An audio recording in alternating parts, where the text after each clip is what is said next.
Okay, sorry we got cut off there. I stopped the video on accident. I don't know how to do videos very well. I guess it shows. I don't even know editing yet.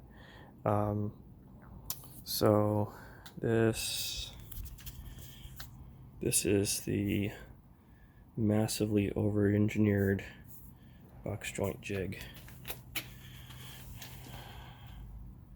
It's a half-inch aluminum by 4-inch.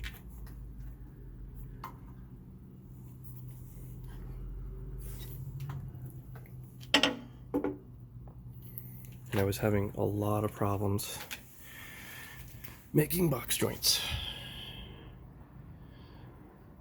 You can take a look at it. It's got an adjustment. It has the slots for the adjustment. It has a tooth right here. That's the width of the blade.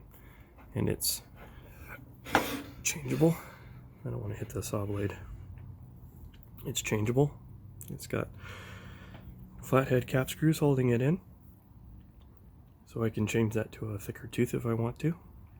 I don't want to right now, but I can change it if I want to. So this thing is massively over-engineered. I was having such a struggle with box joints. I just got really frustrated, and I decided that it just wasn't worth it. So I was just gonna go ahead and make something over-engineered that would stay static, that I wouldn't have to mess with, that I wouldn't have to adjust once it was set up.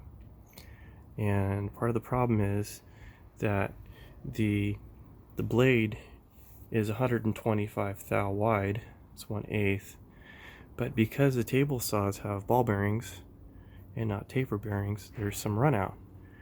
And so that makes this tooth 132 thou wide.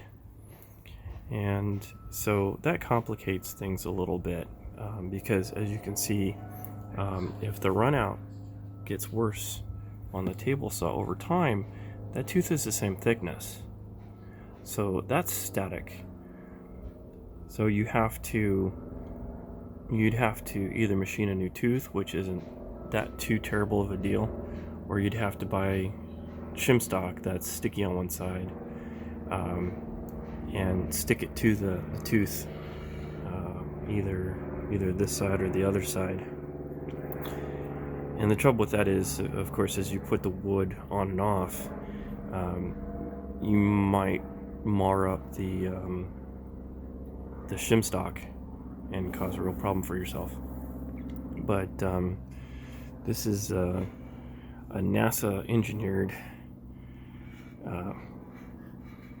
box joint jig.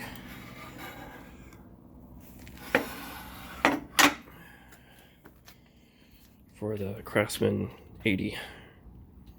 This is a real pain in the ass table saw too, because the angle set is here.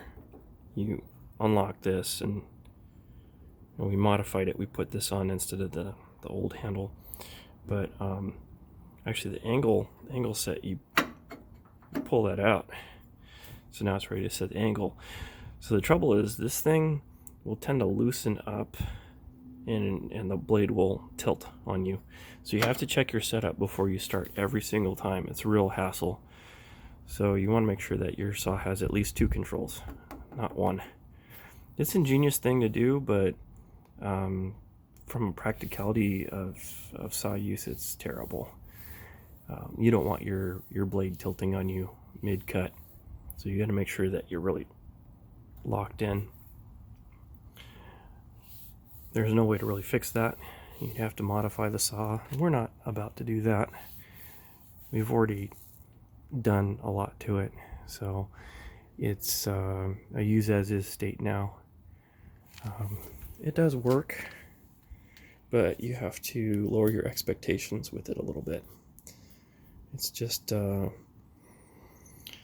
not quite a good table saw. It's good enough, but